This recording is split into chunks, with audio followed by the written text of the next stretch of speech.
BNP chairperson এবং সাবেক প্রধানমন্ত্রী বেগম খালেদা জিয়ার প্রয়াণে আমরা গভীরভাবে শোকাবহিত।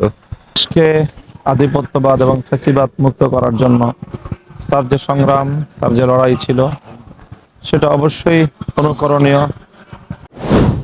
পর সময়ও স্বৈরাচারের অন্যায়, অবিচার, সীমাহীন জুলুম নির্যাতনের সামনেও তিনি মাথা নোয়াননি।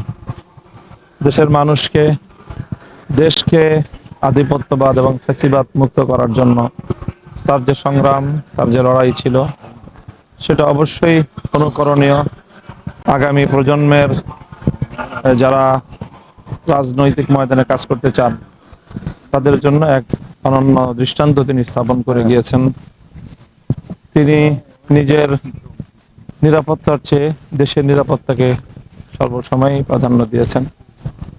নিজের ব্যক্তি বা পরিবারের চেয়ে দেশ এবং দেশের মানুষকে তিনি অগ্রাধিকার দিয়েছেন। কর্মীবৃন্দ রয়েছেন, তাদের অবশ্যই এই উত্তম দৃষ্টান্তগুলো অনুসরণ করা উচিত।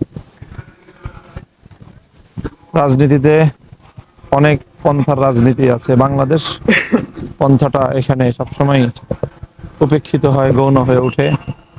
স্বার্থের দ্বন্দ্বে, ক্ষমতার যেই টানাপোড়েন, সেখানে এসে বাংলাদেশ পন্থাটা অন্যান্য পন্থার কাছে পরাজিত হয়ে যায়। বেগম জিয়ার রাজনৈতিক বর্ণাঢ্য জীবনকে লক্ষ্য করলে দেখা যাবে।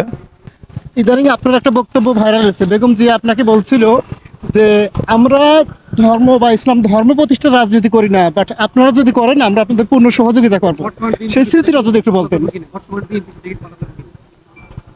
সেই বিষয়ে বেগম জিয়ার আমাদের বক্তব্য, উনি বারবারই, শুধু উনি না, একবার না, বিভিন্ন প্রসঙ্গে এই কথা তিনি বলতেন যে আমরা ইসলামী রাজনীতি করি না, তবে যারা ইসলাম প্রতিষ্ঠার রাজনীতি করেন তাদেরকে স্পেস তৈরি করে দেওয়া, তারা যদি সফল কাম হতে পারে তাহলে বেগম জিয়া এবং তার দল কখনোই সে পথে প্রতিবন্ধক, অন্তরায় এবং বিরুদ্ধবাদী হয়ে দাঁড়াবে না।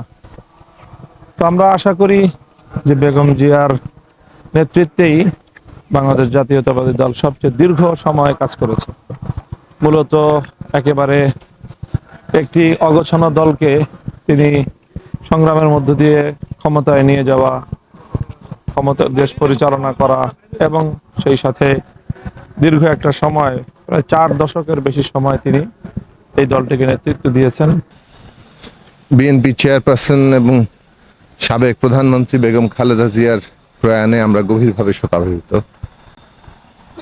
মানে বাংলাদেশের রাজনীতিতে একটা বড় শূন্যতা তৈরি হয়ে গেল এবং মানে তিনি আজকে বাংলাদেশের রাজনীতিতে একটা অনন্য উচ্চতায় আছেন।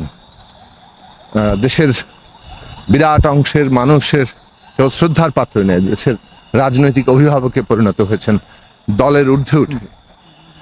এবং এই যে সম্মান তিনি অর্জন করেছেন, সেটা তার দীর্ঘ সংগ্রামের মধ্য দিয়েই।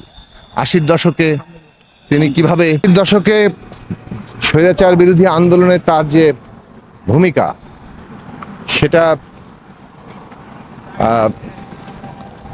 মানে বিরাট অংশের মানুষের কাছে তিনি আপসীন নেত্রী হিসেবেই অভিহিত হয়েছিলেন। এবং পরবর্তীকালে রাষ্ট্র পরিচালনায় তিনি নির্বাচিত প্রধানমন্ত্রী হিসেবে দেশের স্বাধীনতা, সার্বভৌমত্ব সমুন্নত রাখতে ভূমিকা রেখেছেন। এবং